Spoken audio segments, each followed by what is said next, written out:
Assalamualaikum warahmatullahi wabarakatuh. Nama saya Rehani dari kelas 5B1, di mana di sini saya mengambil kerentanan pada anak.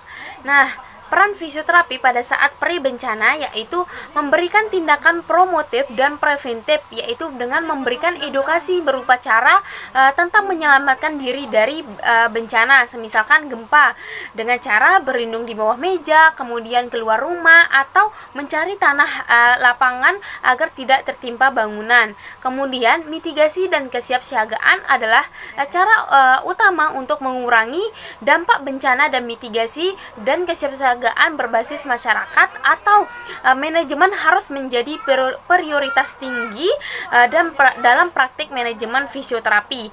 Nah, kemudian pada saat bencana yaitu di mana fisioterapi ikut dalam mengevakuasi anak-anak ke tempat yang aman, kemudian memberikan pertolongan pertama pada korban anak, kemudian selanjutnya bisa juga ikut dalam menerapkan triase untuk mengelompokkan korban, kemudian mendistribusikan makanan kepada korban. Selanjutnya, korban bencana yang mengalami luka fisik dapat di fase awal mendapatkan perawatan di rumah sakit terdekat atau pada langkah sementara di lokasi dengan bantuan medis oleh tim bantuan bencana lokal serta organisasi bantuan internasional.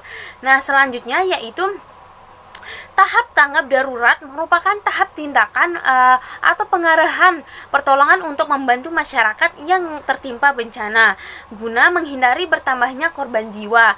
Nah, penyelenggaraan penanggulangan bencana pada saat tanggap darurat meliputi yang pertama, pengkajian secara cepat dan tepat terhadap lokasi, kerusakan, kerugian, dan sumber daya. Kemudian penentuan status keadaan darurat bencana. Kemudian yang ketiga, penyelamatan dan evakuasi masyarakat terkena yang bencana. Kemudian pemenuhan kebutuhan dasar, selanjutnya perlindungan terhadap kelompok rentan, dan pemulihan dengan segera prasarana dan sarana vital. Nah, selanjutnya yaitu pada pasca bencana, di mana ikut dalam rehabilitatif dengan cara memulihkan mental dan psikis anak dengan cara menghibur si anak dengan bermain bersama dan bercerita. Nah, kemudian memulihkan fungsi gerak pada anak yang mengalami gangguan saat terkena bencana.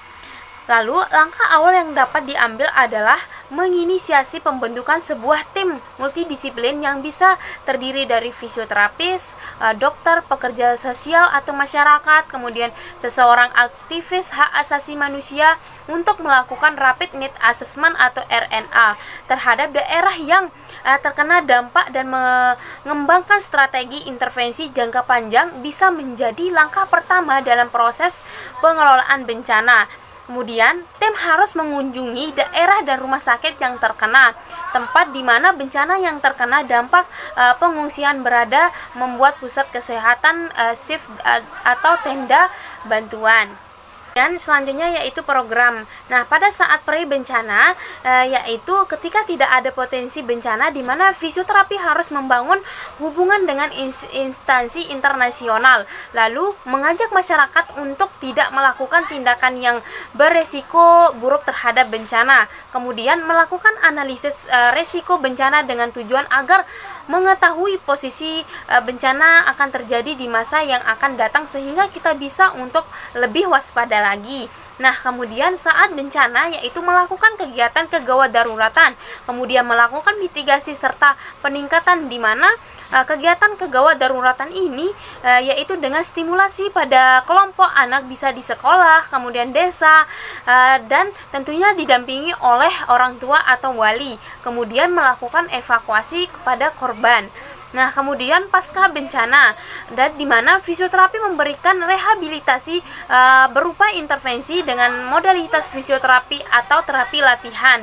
Kemudian pada kelompok anak sendiri disarankan untuk tes tumbuh kembang dan apakah anak itu ada keterlambatan atau tidak, sehingga kita bisa mengetahui hubungan ketika melakukan rehabilitasi pada kelompok anak pasca bencana, di mana kita harus tetap untuk memperhatikan karena anak mudah mengalami depresi. Nah, ketika anak mengalami depresi, maka bisa terbawa sampai remaja, kemudian ke dewasa, kemudian melakukan pemenuhan gizi pada anak, di mana pemenuhan kebutuhan gizi ini sangat penting untuk dilakukan.